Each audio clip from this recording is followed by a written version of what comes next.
Welcome to another episode of DD on the Spot. As always, I'm your host, Ryan Johnson. Before I get to our guest here today, I'd like to remind everyone that if you enjoy this content, to please give a like and subscribe down below. I'd greatly appreciate it. We have Catalina Montes on the show with us. She's coming to us all the way from Florida. She's here to talk to us about her health and fitness journey. She's a personal trainer. She also does a wide variety of other things. You can follow her on her Instagram page. I'll leave the link down below. But most importantly, she's our current guest. Catalina, thank you so much for being on the show. Thank you for having me. Absolutely. So why don't you give us a little bit of a backstory on what inspires you to make that change and adapt that healthy and fit lifestyle?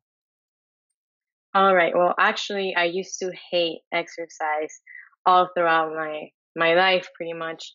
And it wasn't until I was maybe 12 years old that I started enjoying it through swimming. So that's the first exercise that made me fall in love with the rush and everything. Um, but then I quit swimming and I didn't do it for a while until high school. Then I joined the swimming team, and again, I fell in love with exercise and started going to the gym, but obviously for the wrong reasons that I think most people go to the gym at the beginning, at least. I just wanted to look like all those Instagram girls, but I had no idea how to do it. So I would just spend hours doing cardio. I was really scared of the weights and stuff because people looked fit and I didn't. So I was like, no, I'm not going there. But yeah, so I spent a few years going to the gym, not really enjoying what I was doing, just going for trying to look good, which never really worked. I did get some results, but nothing amazing. Um, what really inspired me to actually make a change, I was dealing with an eating disorder, which was taking over my entire life. um, I was binge eating, so I was pretty much eating for, I don't know, just eating all the freaking time until my body felt really sick, and it became a daily thing. So I stopped hanging out with my friends because I would eat and get so bloated that I just wanted to go to sleep every day. And that's when I really had to make a change. And I hired a coach to help me with the whole gym stuff. And after that, everything changed. I actually started loving bodybuilding. I competed in bodybuilding.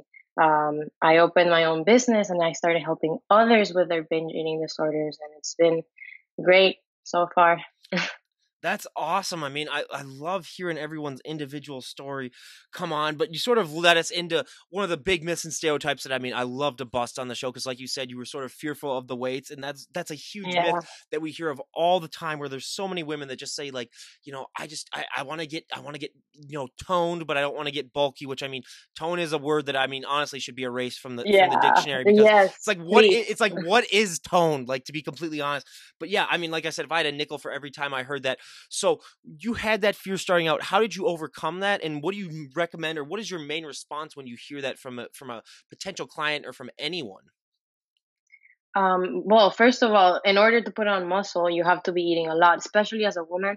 For men, it's easier, but as for a woman, you have to be eating 3,000, 4,000 calories on a daily basis in order to actually put on some muscle. And it takes years to get to Yes. the point that you look like a man, if it's even possible. Because, I mean, you might need steroids to look that big. So don't be scared of the weights. If anything, it's gonna make you look way better. I mean, my body completely changed. I used to be really, really skinny, and I had absolutely no shape, no waist, no nothing, and I've been able to build my body to look the way I wanted to, and I don't think I look manly. So Yeah, take well, it from me. absolutely, everyone. It's like, yes, look at her Instagram page. Yeah, does she look like Hulk Hogan or Dwayne the Rock Johnson? That's why I always love to say. I always give examples to any of my friends who say that to guests I've had in the show, and I was like, no, it's not possible. It's definitely just one of those things that just go in there. And I always like to give the example when I was in college. One of my really good friends, she would always say like, Ryan, you're going to the gym, you're getting bigger and stronger.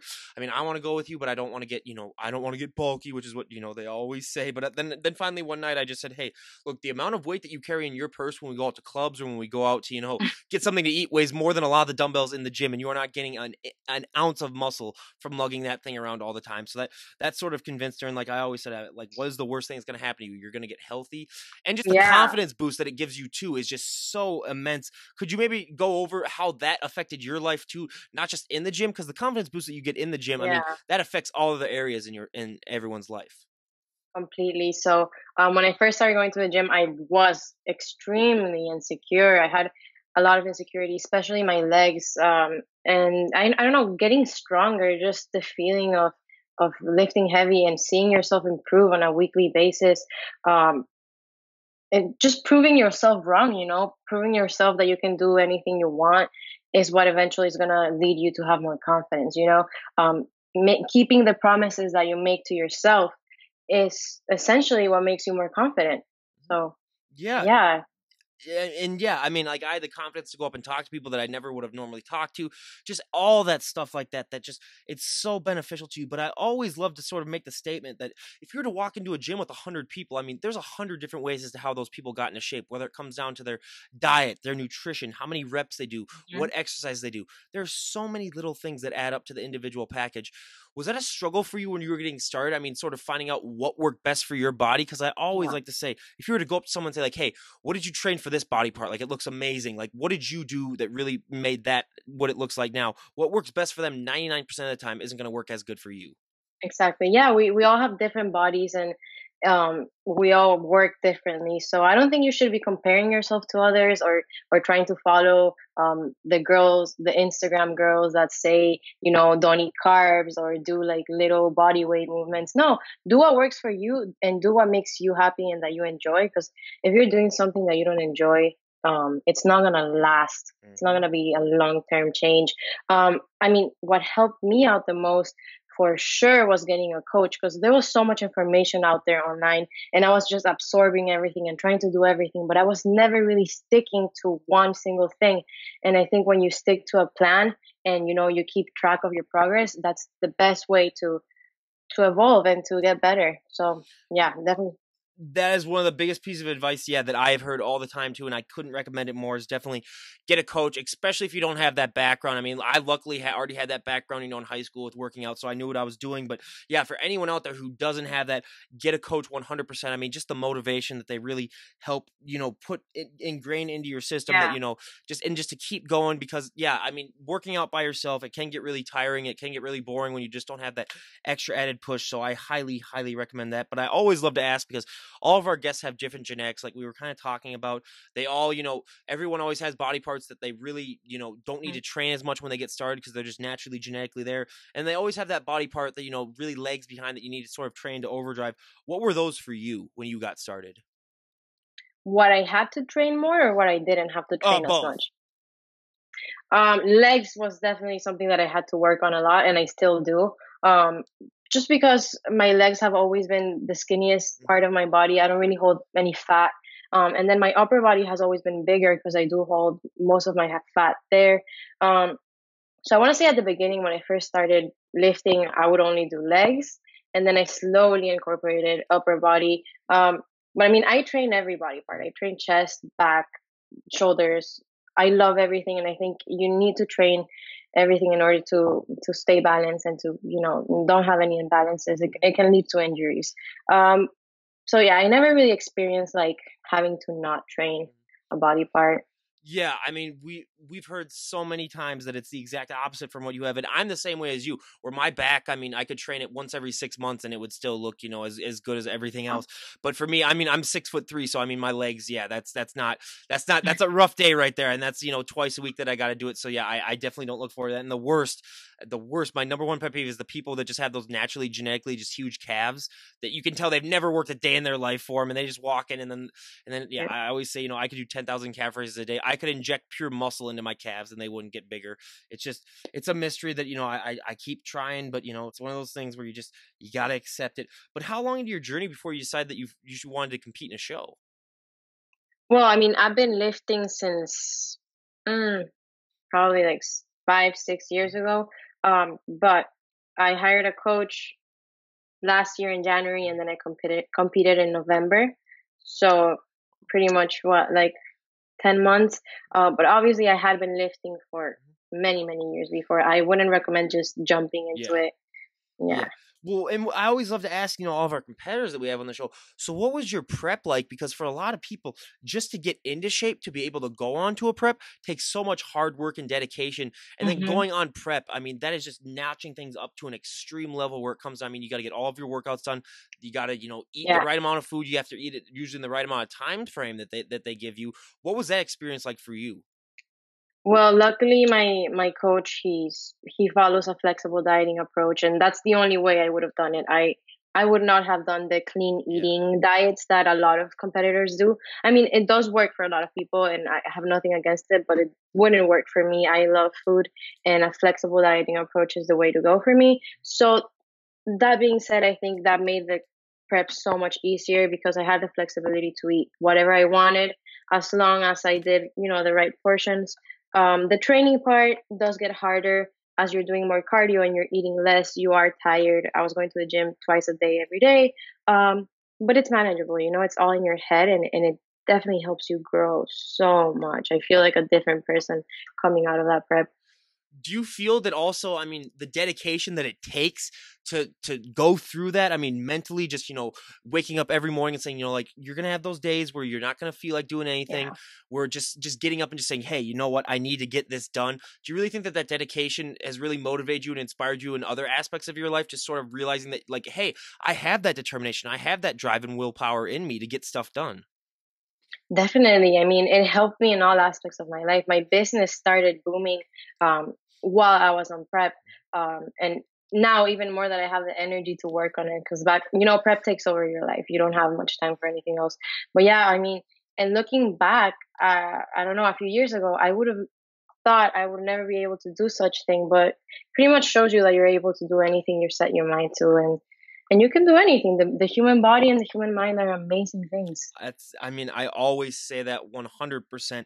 But I mean, I love because I am one of the palest people you'll ever meet. I mean, being from the upper Midwest, I mean, you don't get that much sunlight. I always like to say I never get tanned. I always either get a farmer's tan, which let's face it, isn't a real tan, or I just get absolutely burnt.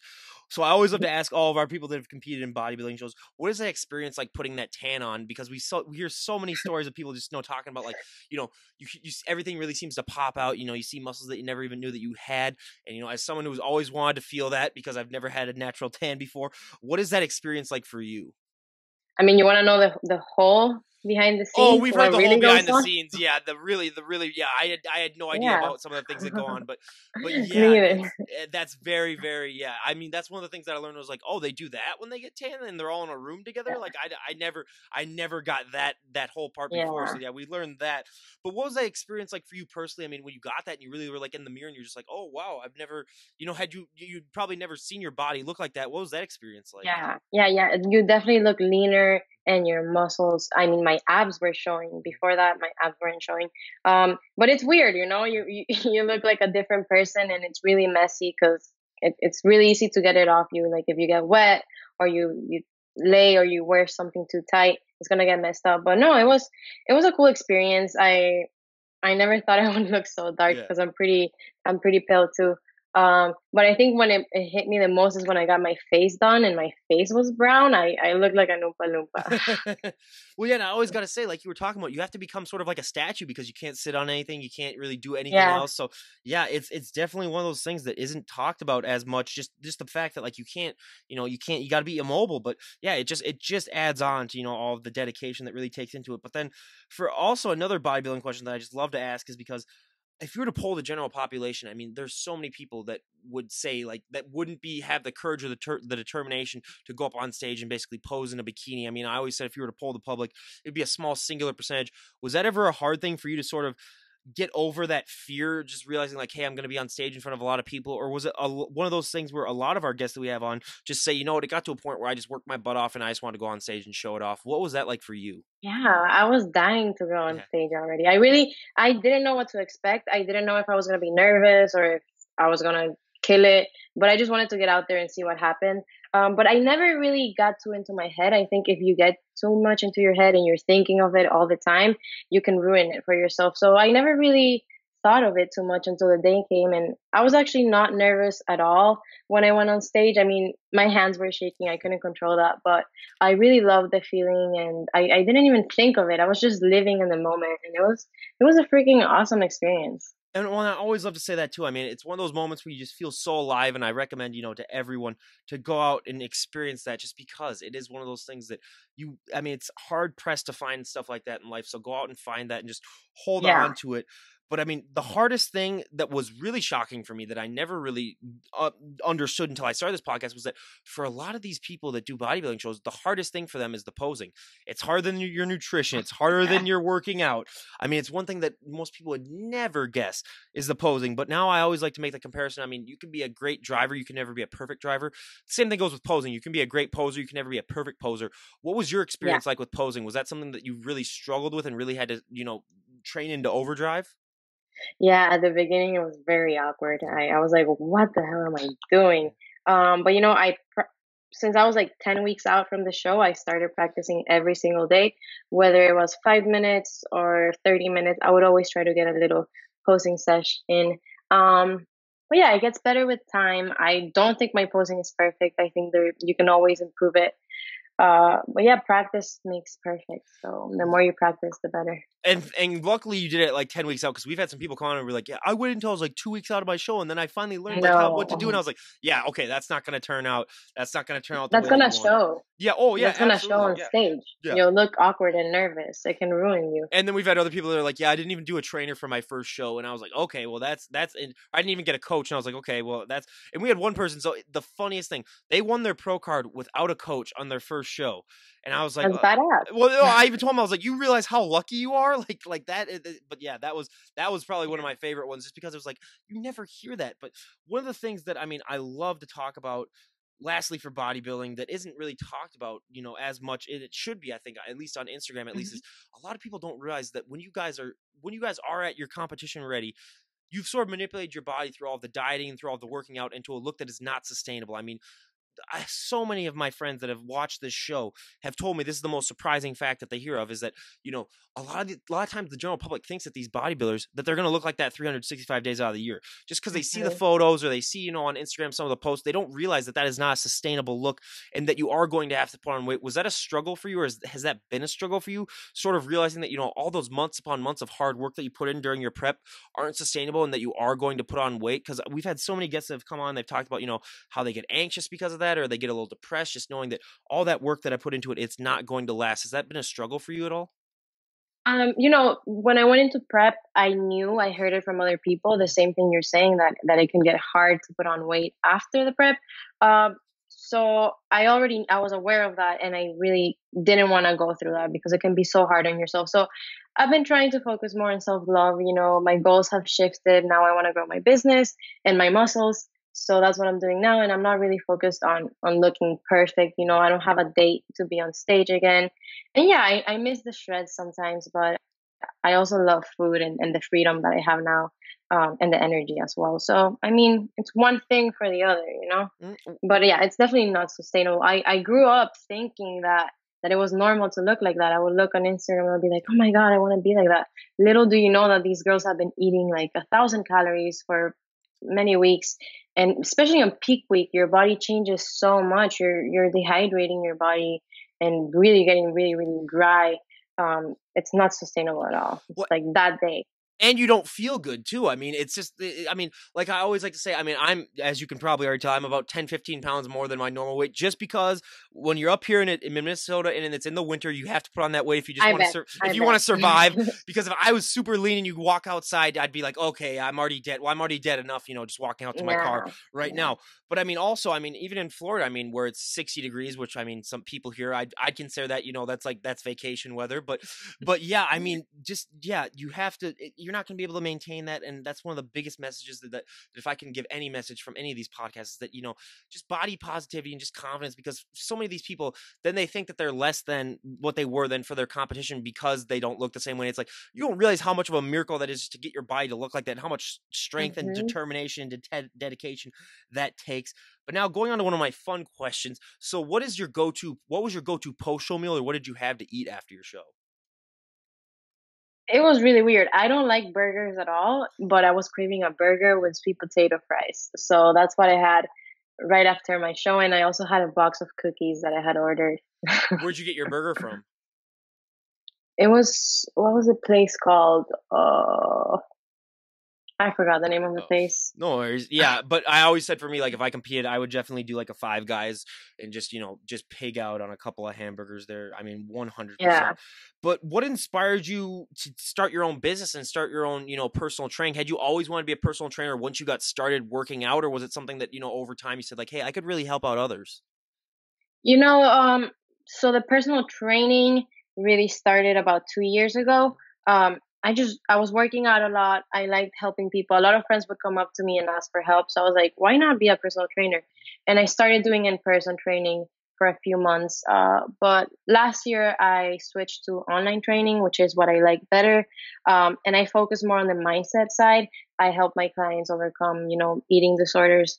Um, Most of my clients come to me under eating, so I help them overcome that and get strong and feel confident.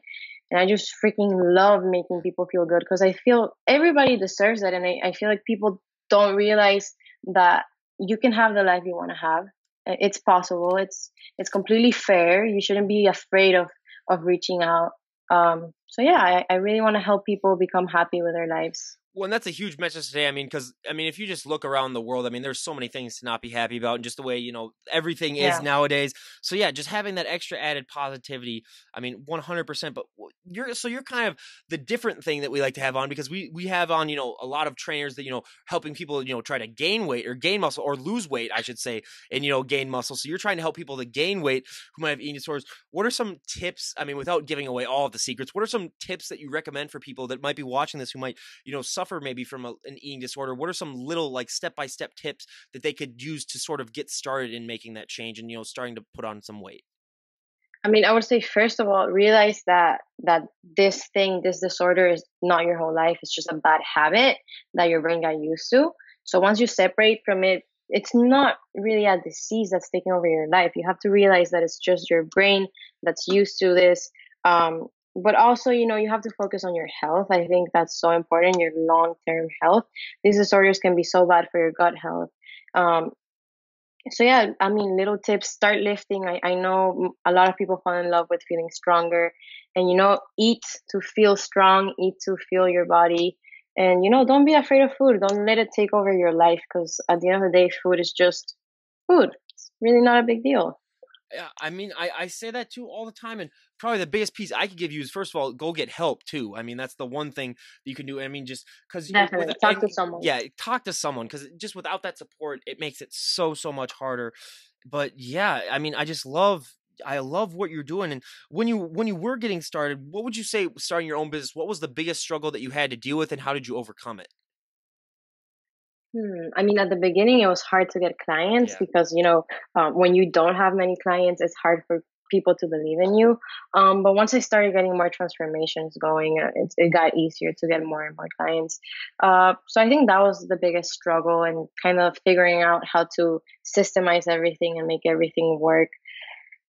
Yeah, that was pretty much the biggest Yeah, struggle. I mean, just like with podcasts too. I mean, once you start getting those guests coming on, and word of mouth travels. Yeah, I mean, people want to come on. So I mean, I totally understand it from that perspective. And what is that feeling like for you personally? I mean, when you help someone achieve their dreams, and you really help someone who is, let's say, who's suffering from an eating disorder, who wants to start putting on weight and start getting a more healthy lifestyle. What is that feeling like for you when you finally see all of your hard work and all of the months upon months of working with them finally start to come to fruition?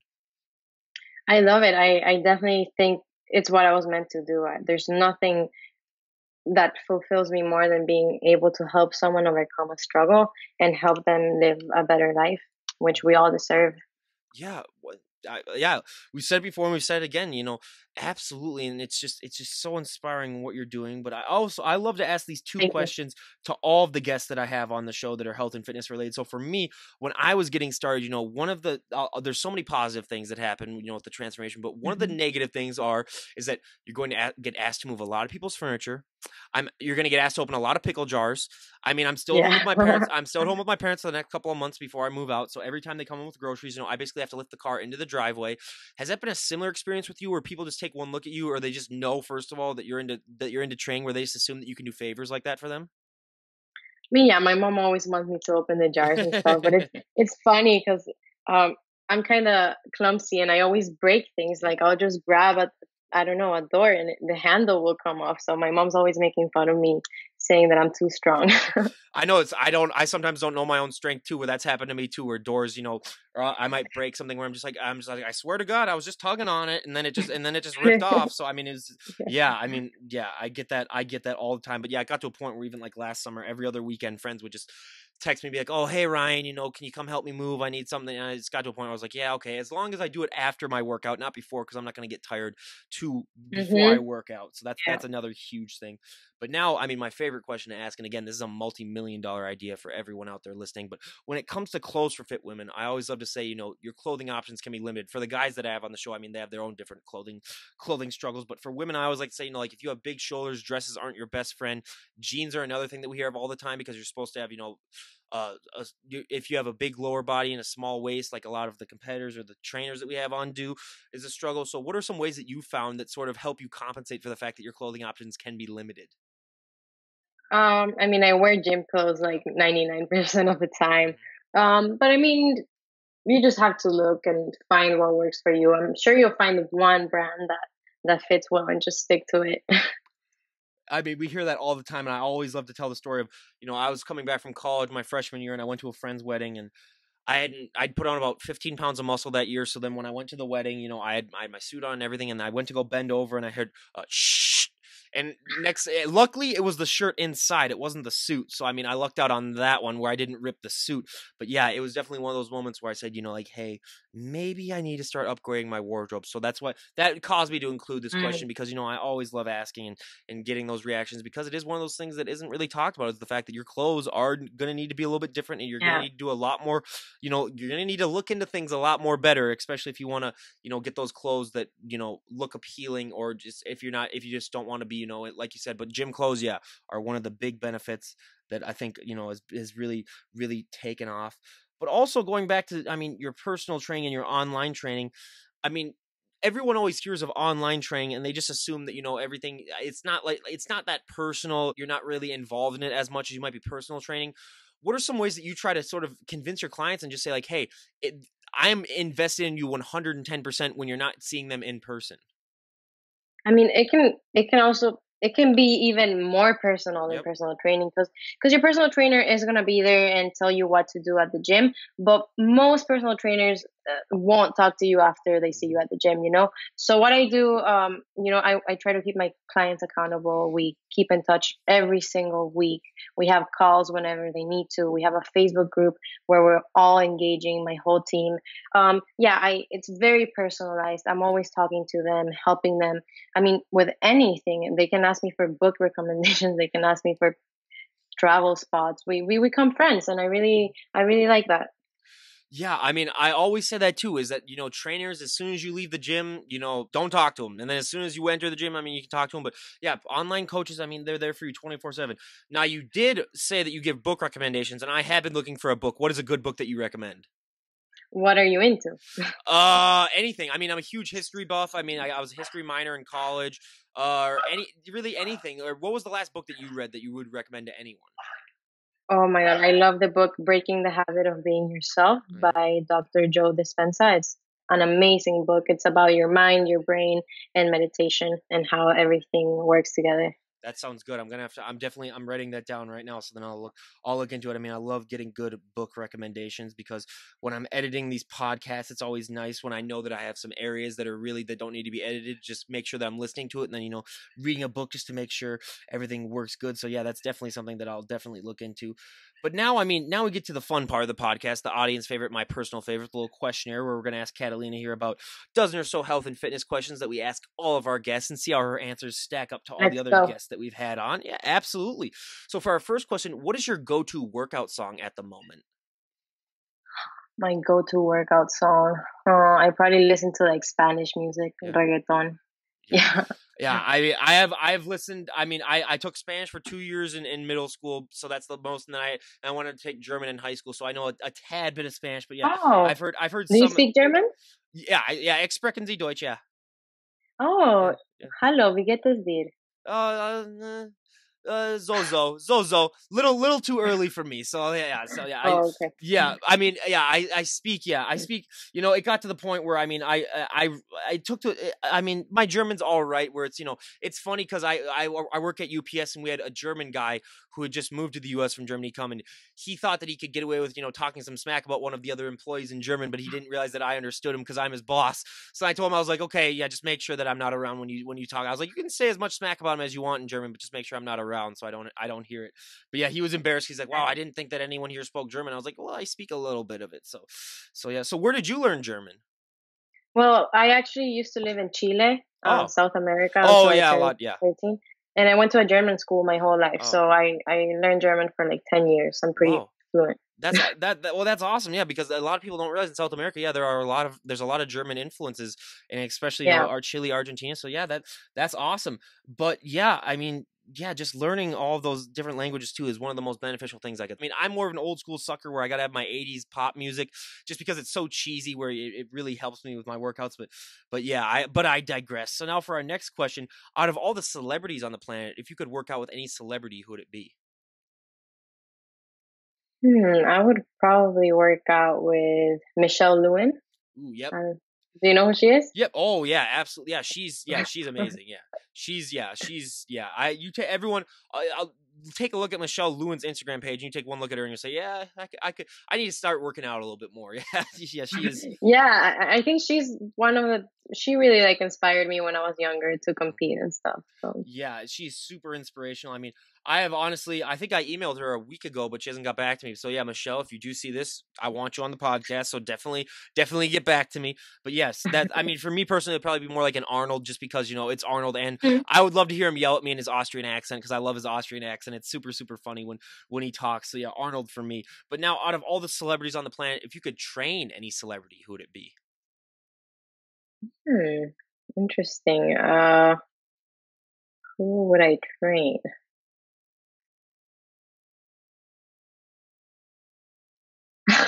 I have no idea. Um, It's out of my. I'm not really involved in like the. Oh I yeah, don't know. I yeah. don't in the celebrity world. Oh, yeah, no worries at all. I mean, we get that all the time where people just don't know who they want to train just because there's so much out there and we have no idea, you know, how they would react individually. And you know, we have so many comedians that come on the show. And to that, I always say, you know, like, good luck getting a workout in with those comedians. I mean, you're going to get the best ab workout of all time, but you're not going to get an actual workout. And so, yeah, I always love to say that. But now, what is one thing that you always need to have in your fridge? Peanut butter and avocados. Okay, so yeah, so I'm always one of those old school where I gotta have that Jiffy peanut butter, like that fat peanut butter. I didn't realize that there's peanut butter that like you put in the fridge that, you know, because it has a little bit of juice in it where you need to keep it Yeah, in it has there. oil. Yeah, it has a little bit of oil in it. So yeah, when I saw that, because my mom got that like a year ago, and I looked at that and I was like, okay, what is this? It looked gross and round. She's like, oh, it's peanut butter. I was like, that's not peanut butter. And I got out the Jiffy and I was like, this is peanut butter. But yeah, I tried some of This that, is and then not peanut butter. yeah, This I is know. like canola oil and Yeah, sugar and a bunch I of know. stuff. Yeah, honestly, people like, so it got to a point when I started working, you know, a couple of years ago at a job. It was a very physical job, so you know I had like two peanut butter and jelly sandwiches made for me, you know, for like Hmm. every lunch. Got to a point where I mean I was burning so much calories, but I was still putting on, you know, I gained about 5 pounds, you know, like the first month. So I was like, okay, what's going on? And then I realized, you know, I looked at the peanut butter label and I was like, oh, that's what's going on. You look at all the fat that's in the peanut butter. I mean, having two PB and J's every single day that I worked, I was like, yeah, that wasn't doing my body so many favors. But yeah, just a healthy, and yeah, avocados. My mom loves avocados. Never had an avocado in my life, and you know, it's one of those What? things. Nope, never had an You must. avocado. I know I need to. I know I definitely need to, because believe me, every time my mom has one, she begs me to. So yeah, I definitely need to try that one. But I've heard nothing but the best about avocados, 100%. But the most surprising answer for this entire segment, for the questionnaire part, for this answer was that I never understood was mustard. We get mustard all the time, especially from the bodybuilders, because mustard, it has like 0 calories, 0 fat, so they put it on their Yeah, chicken I and have like mustard. to give it taste. But I always say that, like, Yeah. if you have to put mustard on your chicken, you might want to reevaluate your life, because mustard and chicken do not need to mix. But It's yeah. good. It's Oh, good. oh yeah, I know. And but mustard is so good for you. But it's just so, yeah. I'm so used to not seeing, you know, just the dry chicken with the mustard. I mean, I used to love mustard until I was about 9. Then I switched over to Team Ketchup, and I always said, if they could make like ketchup as healthy for you as mustard is, just think about all the benefits that would happen to it. People would just, I you know, agree. people would just go crazy. But yeah, so, Sugar-free ketchup. oh yeah, if we could do that to ketchup, yeah, I would be on board There is. 100. Oh, there There is. is. Yeah. Wait. Okay, so we're hearing this for the It's first not time. that bad. Sugar-free ketchup, you saying? Yeah. All right, I'm going to look into that. Okay, so now I'm writing that down too. So actually, yeah, we've learned a lot already from this podcast. So yes, sugar-free ketchup, everyone, go and look it up if you want to get a healthy alternative. Yeah, I highly, highly recommend that. Then, but now, what is one thing that you would change about the sport of bodybuilding if you had the all-knowing power to do so? Um, I would change, well, the use of drugs. I think it's taken over and it's so messed up. And also, I would like to change so many people are so strict and they don't make it like a lifestyle. They just do it like a time period, and it can mess them up. I think you should make it work for you in a way that's enjoyable for your lifestyle. I mean, I couldn't agree more with that. I say that all the time that people, or sometimes people just like try to do like that one show just so that they can say that, like they know what they're talking about where they don't like get certified. And then they're just, that's another big pet peeve. But yeah, the drugs is a huge thing too, where I mean, that's its own topic that I mean, I could do a whole Yeah. podcast on. So yeah, I mean, I completely understand that 100%. But now, what was the last TV show that you binge watched? You on You, yeah. Netflix. See, Yeah. I've heard so many good stories about that, so I am definitely going to need to get into that. And so, just to clarify, that's the one where the guy sort of stalks the girl. Yeah. Yeah, and he comes. Yeah, Yeah. okay. So I've heard so many good things about that. So I actually have a podcast, in a few hours after this. So what I'm going to do after I'm done with this one, everyone, is that I'm going to get on my TV and start watching it because I've heard so many. You're about the fifth straight person that has said that that's the last TV show that they binge watch. So I need to definitely Yeah. get into that. So yeah, I'm going to do that as soon as we are done here. But what is your favorite TV show of all time? Friends. Okay, you're going to love this then. So I had last week, and her podcast is going to be released in like a month because I'm just delaying it so I can get other things done. But I had the lady who played Ross's first wife, Carol, the lesbian, on. Oh, Yeah. really? So I've Interesting. been emailing her for like the last month, and she started this charity. And I said, why don't you come on my podcast? Talk about your charity.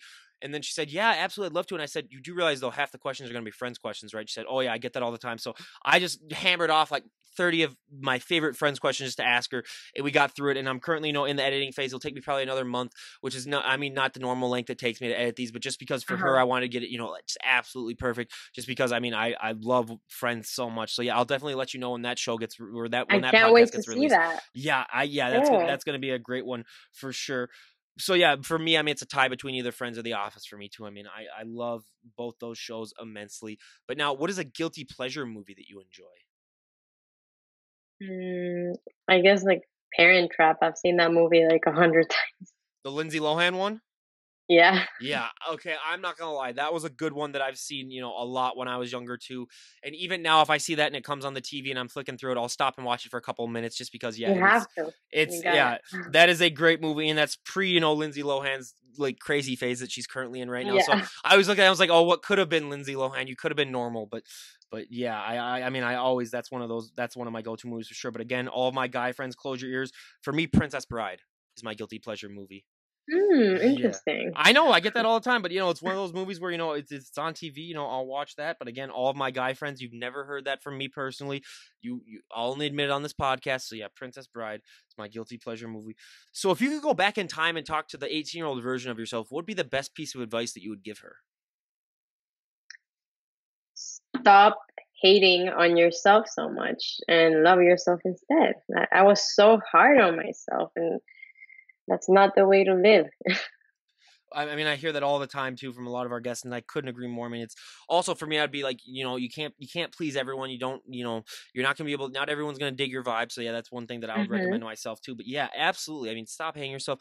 I mean, we're on this planet for such a short amount of time that to spend any amount of it, Yeah. hating yourself really is a waste of time. I mean, just go out and enjoy your life. You never know. I mean, you never know what day might be your last. You never know what's gonna happen. So just live your life to the fullest that you can possibly do. But now, what is your favorite fashion trend of all time and least favorite fashion trend of all time? My favorite fashion trend. I mean, honestly, can we go back in time? Because I wish I would have Absolutely. lived in the time of the hippies. Yeah. I love like the round glass sunglasses and the high waisted jeans. I freaking love that high Yeah. waisted shorts. And then my least favorite would probably be turtlenecks. Yeah. those can be bad. I mean, you see those up here sometimes during the winter, and you're like, yeah, what were you thinking? But yeah, for me, I mean, being up here, I mean, flannel is probably your best option just because you need something I to love stay warm. flannel. Oh yeah, I I love love flannel too. flannel. Yeah, and it's so warm and comfy. But my least favorite, I mean, my dad ruined this. I mean, he rocked it in the late '90s, but fanny packs. Now, don't get me Oh, wrong. I like fanny Don't well, no, packs. I always say this. Don't get me wrong. Girls can rock off fanny packs. They can do it, but Yeah. guys rocking off fanny packs, it's like, come on now. So yeah, fanny packs for sure for me are at least one of the things that I mean, if I could do anything also with this podcast, I mean, I know they're starting to make a slow comeback with men. If I could slow the spread of fanny packs, just by 1 inch, I would absolutely. So now we're done with the questionnaire part, but I always love to ask these last few questions before we wrap things up. So you said that you Mhm. don't have like a date in mind of when you're going to be competing next, but if we were to talk to you a year from now, what would your goal be like for your business, or where would you like to see yourself? A year from now, the goal is to have 150 active clients. Keep growing, keep expanding my impact on other people. I also plan on building a course that I want to release. It's called Fit, Mind, and Thrive, and it's going to include a lot of mindfulness tips, fitness, nutrition, and just a way to connect your mind and your body. So those are pretty much my goals. I also want to compete again in the next year for sure. I My goal in competing is to become a pro. Yeah. So Well, yeah, and I so mean, far, we wish her nothing but the best of luck. But I just gotta ask, having 150 clients, how are you going to be able to maintain constant connection with each client? Then, if you're talking to them, like you said, if you try to talk once a week, I mean, that's going to be a lot of phone calls that you're going to have to be making. yeah. I definitely have to grow my team. Mhm. Yeah, because I was gonna say, like, even like if I try to get 150 people to talk to in 1 week on this podcast, I'd be like, yeah, first of all, I'd go crazy, and second of all, I was like, yeah, it's not gonna happen. So yeah, I mean, yeah, and we wish you nothing but the best of luck with that. And where can people find you other than your Instagram? I mean, do you have a website for your personal training? Do you have any other links that people could get a hold of Yeah, you? they can find me on YouTube, Uh-huh. and also on Facebook. Mhm. Catalina Montes everywhere. I'll give you the link so you can put it down there. Yeah, absolutely. And I mean, I highly recommend everyone goes and checks her out. And lastly, is there anyone that you'd like to give a shout out to before we wrap things up? A shout out to all my clients Mhm. for being awesome and believing in me. Uh-huh. Yeah, absolutely. And is there anything else that you would like to say before we wrap things up? Thank you so much for inviting me here. It was my first Yeah. podcast and it was great. Oh, I mean, absolutely. You did a great job. I don't know if anyone would ever be able to realize that it was your first podcast at all. And again, you guys, go and give her a follow. I'll leave a link to all of her stuff down below. I mean, I highly, highly recommend it. And just taking one look at some of her photos on Instagram, you'll say, I got to get off the couch and, stop eating all those Twinkies and adapt that more healthy and fit lifestyle. And You thank can still eat Twinkies well, you can and still get eat in moderation, everyone. But I mean, if you're putting Twinkies on every meal, you gotta yeah. trim it down a little bit. But yeah, and again, thank you for what you're doing, especially with the people with eating disorders who need help with that, because there's so many people that just because the way that our culture is, I mean, if you're super skinny, Yeah. sometimes that's appealing. Where it's unhealthy though. So I mean, it's like, thank you for what you're doing with that, because it's really one of those things that isn't talked about as much. Just how we need to also, as much as the obesity crisis is happening, we also do have a crisis of people needing to gain weight and going through eating disorders. So thank you for doing that. I mean, it's really really great, and it's really great to hear that we have people who are doing both things of the crisis, working both ways. But again, you guys, go and give her a follow down below. Highly highly recommend it. And this is Ryan Johnson, DD on the spot, signing out. Have a great day, everyone.